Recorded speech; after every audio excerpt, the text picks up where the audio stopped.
Hi, my name's Nikki and this is Juan Pablo. We're from Cave Urban. We're an artist and architecture collective. We started about 12 years ago now. And we started as a way to investigate natural materials and vernacular systems. And one of the first materials that we investigated was bamboo. And then it all very quickly became about bamboo because it's a very addictive giant grass that you can harvest yourself and create really big installations because it's such an exciting material. And it's abundant. There's a lot of bamboo in Australia and nobody really uses it much. This bamboo in this work, half of it comes from Pittsridge, which is very close to Sydney. And it comes from a farm of a Vietnamese family. They actually grow it for the restaurants. They grow shoots, bamboo shoots for eating. And we harvest the poles from there. That was maybe 2 weeks of harvest. Yeah. Splitting it on site, and then that was half of the material of this work. And then the other half came from another project that we did in Melbourne last year for the Rising Festival. And we had a beautiful friend that allowed us to keep it in her warehouse until this installation happened. So half of it's recycled and the other half is freshly harvested. And the thing that we love about every project is that you start with a harvest.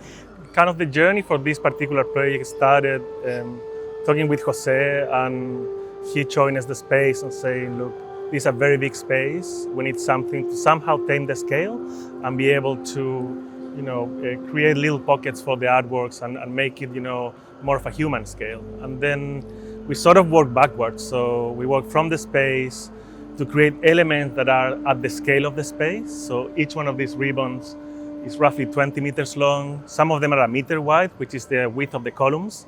So working with the same language, but a very drastic contrast with the material, because this is all concrete and this is just grass. So in tune with the theme of the Biennale, which was natural materials, recycled materials, we created this installation that plays with the idea of a flow. Flow is the name of the installation, and it's the flow of the river, it's the flow of the wind. It's a natural shape that was done on site. So we had a plan, but like every plan, we had a 3D, we had a model, and then in the end, it was a very intuitive process. Yeah. And that idea that you can draw in the volume of space with the bamboo was very potent. So we started from the back end there, and we created one line on the space, floating, hanging from the strings. And that was sort of the guideline for the rest of the project. And interesting, when we were trying to draw that line on the ground, was really hard to get like a fluent line. And the only way of doing it was running. So running from that end to this end, when you're running, you have a direction. So even if you turn, that curve that you're describing on the floor is a smooth curve. So we draw that on the ground with chalk, and then we put each piece sort of following that line as close as possible. Not that close, but close enough, I guess. And then one of the decisions was to use rope to hang the piece with, not wire. So it was a very manual, soft process. It was an easy process and other people could take part in it. One of the advantages also is that we use rope before in other projects, and even though it's from it's not a natural material, you can reuse it several times and it keeps its properties. So the rope that we use here is the rope that we'll use probably for the next 5-10 years until it breaks down with the sun, because most of our installations actually are outdoor. We like to work at a big scale, and that's perhaps the reason we've never done an indoor installation until today. And because this space is really big, it allows for doing something at the scale that we like to work, which is an architectural scale, I guess, something more immersive that you can go inside, that you can experience, that you can touch, and working in here, because usually we're in the dirt, we're in the sun, we're camping, we're all together making a piece, and yeah, it was beautiful to be undercover, but still outside, still have the air and the natural feeling of the cutaway. And it was interesting to hear from Jose about how this space actually was a forgotten space. They built the park on top and they never really thought about what this space was going to be. So this is one of the first times they've really activated it with a big installation. And that was our brief, was to make it, to fill the space so it didn't feel so cavernous. But I remember that first site meeting was, we're all, site meetings usually, just a group of people that moves, without much direction, trying to recognize a site, not knowing what you want to do, but trying to kind of absorb as much as possible. Get the landscape. And then, we saw these little rings on the roof, where you can hang stuff. And remember asking the site manager, Tim, so how much weight we can hang from it? I said, oh, you can hang 1 ton from each point. And they was like, okay, we're hanging something across the whole space. Yeah. That was sort of the spark, Yeah.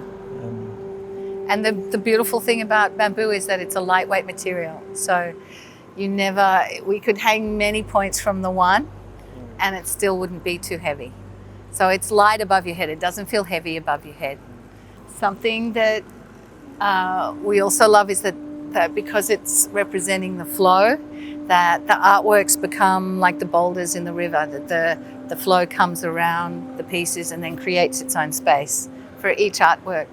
And it's been so exciting meeting all the other artists and meeting fellow grass artists. They're on the micro grass scale and we're doing large grasses, but I think we're all a grass family. And very important now to be thinking about the kinds of materials that are natural, that relate people back to the landscape and back to the environment. I know a lot of the theme of this particular Biennale is about recognising the rights of the environment and the landscape and entities that are not us, but actually the environment that we all have to inhabit together. What if a river could tell you something, What if a river could talk, What kind of stories will a river tell? Yeah. And that is sort of the kind of things that are under layering all this exhibition, which is quite interesting, It's the voices of those entities that nowadays don't have a voice, but used to have it, We used to hear nature and listen to nature, and now we sort of tend to neglect nature and try to create artificial nature or green up spaces as much as we can, rather than respecting and kind of saving those places that are naturally beautiful. So by starting with the harvest each time, it means that we start in nature and we start by gathering in nature the things that we need to do the work.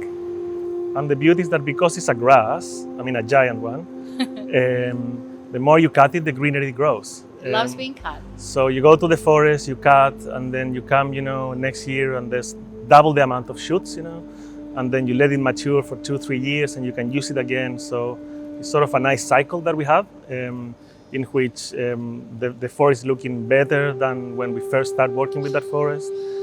Plus we've been able to get material to do nice installations and for people to enjoy, for people to touch natural material, to smell it, to be sort of surrounded by nature in environments where it's usually hard to, like the city, for example.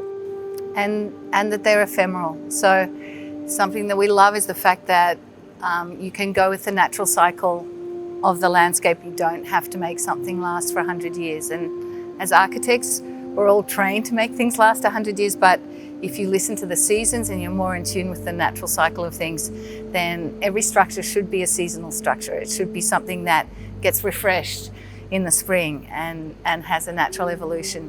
And we've worked with a beautiful Taiwanese sculptor called Wang Wenqi, and he always works with the bamboo as an ephemeral piece as well. And we learn a lot from him. He's been incredibly generous with us in teaching us about bamboo, because as Australians, we didn't have a lot of history or craft to pull on. So we actually all did a lot of traveling and writing emails to our bamboo heroes and saying, will you come and work with us in Australia?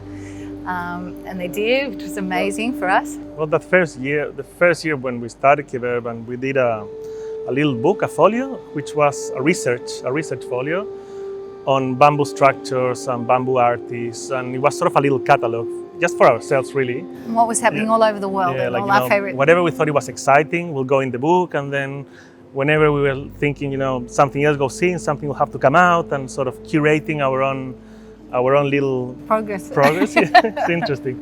And then we got to meet them. We sponsored some of those artists to come over and collaborate with us. They invited us over, so we've done projects with them in Japan, in Taiwan. An artist from Belgium came over as well to teach us techniques, and they're all very from Colombia. Yeah, Colombia as well. Yeah, they're all very generous as well. Like sharing techniques, and as artists, it's really nice to know the know-how. How do you do that? And like we're really into those little details, because that's sort of where the beauty is. Those little secrets when you understand how something gets made. And the interesting thing is that even though there's a skill to this, it's very low tech. So we were here building for 3 weeks, and we only had a couple of hand saws, some pliers, a little bit of wire, and that was it. Nothing else. Nothing sort of out of the ordinary.